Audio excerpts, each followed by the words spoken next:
Big பாஸ்ல வந்து பார்த்தீங்க அப்படின்னா வந்து முதல் வாரம் எவிக்ஷன் இல்லாமல் இருக்கிறது பெட்டர் அப்படின்னு நம்ம முன்னாடிலாம் சொல்லுவோம். ஏன்னா வந்து ஒரு வாரமாச்சு இவங்களை புரிஞ்சுக்கிறதுக்கு நமக்கு தேவைப்படும். அதுக்கு முன்னாடியே ஓட்டு போடுறது எல்லாமே வந்து பார்த்தீங்கன்னா பரிச்சயமான முகங்களுக்கு தான் ஓட்டு அதிகமாக விடும்.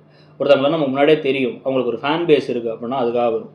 சில சமயம் பிரெட்டி ப்ரிவிலேஜ் அப்படின்னு ஒரு விஷயம் சொல்லுவாங்க. அதாவது ஒருத்தவங்க அழகாக இருக்காங்கிறதுக்காக, அது ஆணோ பெண்ணோ அவங்களுக்காக வந்து அந்த பிரெட்டி ப்ரிவிலேஜில் அவ ஏன்னா நீங்கள் அந்த ஒரு வாரத்தை நீங்கள் பெருசாக கண்டென்ட்டே பார்க்க முடியாது. அதனால வந்து அதுக்காக வந்து சில ஓட்டுகள் விடும்.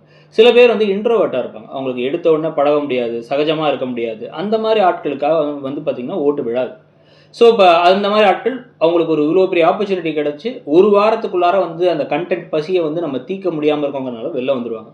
மோஸ்ட் ஆஃப் த டைம் வந்து பார்த்தீங்கன்னா இந்த வயதானவர்கள் கேட்டகரிங்கிற மாதிரி 40+ 45+லேருந்து ஒரு 2-3 பேர் உள்ளார போவாங்க. அதில் யாராவது ஒருத்தவங்க தான் வெளில வருவாங்க. முதல் வாரத்திலே வெளில வர்றதுன்னு வருவாங்க.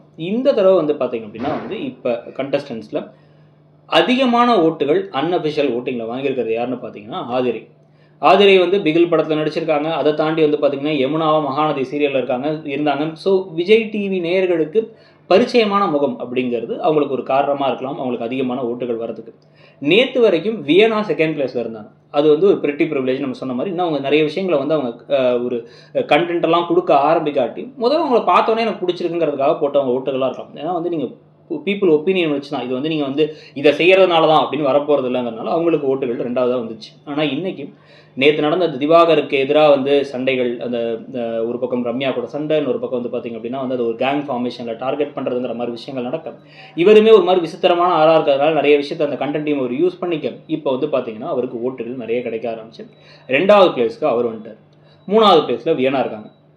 இதுக்கப்புறம் அங்கே அப்பப்போ குரலாக வந்து தெரிகிற குரல் வந்து பார்த்திங்க அப்படின்னா வந்து இந்த பிரவீன் தேவசகாயத்தோட குரல் இருக்குது. ஸோ அவர் வந்து இப்போ 4வது பொசிஷனில் இருக்கார். அதுக்கு பிறகு அப்சரா. ஸோ அப்சராவுக்குமே வந்து பார்த்திங்கன்னா அப்பப்போ அவங்க பேச வேண்டிய விஷயத்தை கொஞ்சம் கொஞ்சம் பேசுகிறாங்க. இன்னொரு பக்கம் பிரெட்டி ப்ரிவிலேஜும் இருக்குன்னு நம்ம வச்சுக்கலாம். ஆரம்பத்தில் போக போக தான் அது மாறும்.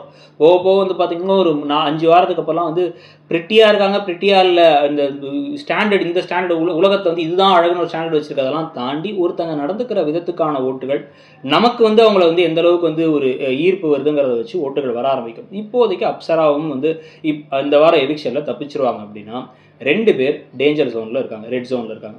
ஒன்று கலையரசன், இன்னொன்று பிரவீன் காந்தி அவர்கள். பிரவீன் காந்திக்கு ஒரு பக்கம் வயசு, ஒரு பக்கம் இஷ்யூவாக இருக்குது. ப்ளஸ் அவர் ஒரு மாதிரி அவருடைய நேச்சர்லேயே வந்து பார்த்திங்க அப்படின்னா வந்து பெண்கள் இதெல்லாம் சாதிக்க மாட்டாங்க, பெண்கள் இதெல்லாம் செய்ய மாட்டாங்க, பெண்கள் வந்து ஒரு பொறாமை குணம் கொண்டவர்கள் அப்படின்னு பேசுகிறது எல்லாமே அவரை வந்து ஒரு சைட்லேருந்து அப்படியே ஓட்டே வரவிடாமல் தடுத்து நிறுத்திடும். இன்னொரு பக்கம் வந்து பார்த்திங்க அப்படின்னா வந்து அவரால் வந்து ஒரு மெனக்கெட்டு ஒரு விஷயத்தை செய்ய முடியுமா அப்படிங்கிறது தெரியல. இன்னொரு பக்கம் கலையரசன் அவர் வளர்ந்த விதம் எல்லாமே வச்சு யோசித்து பார்த்து அவருடைய இதுக்கு முன்னாடி வந்து கொஞ்ச நாளாக வந்து நான் வந்து எல்லாருக்கூடி சகஜமாக பழகினதே இல்லை, வீட்டில் தனியாக இருந்தேன்லாம் சொன்னதுக்கு ஏதுவா இப்போ இங்கே என்ன செய்ய போகிறாரு இங்கே அப்படிங்கிற கேள்வியில் அவர் இது வரைக்கும் இன்ட்ரோவர்ட்டாக தான் இருக்கார். அவருக்கு பெருசாக பேச வரல அப்படிங்கிறதுனால அவருக்கும் வந்து ஓட்டுகள் கம்மியாக இருக்குது.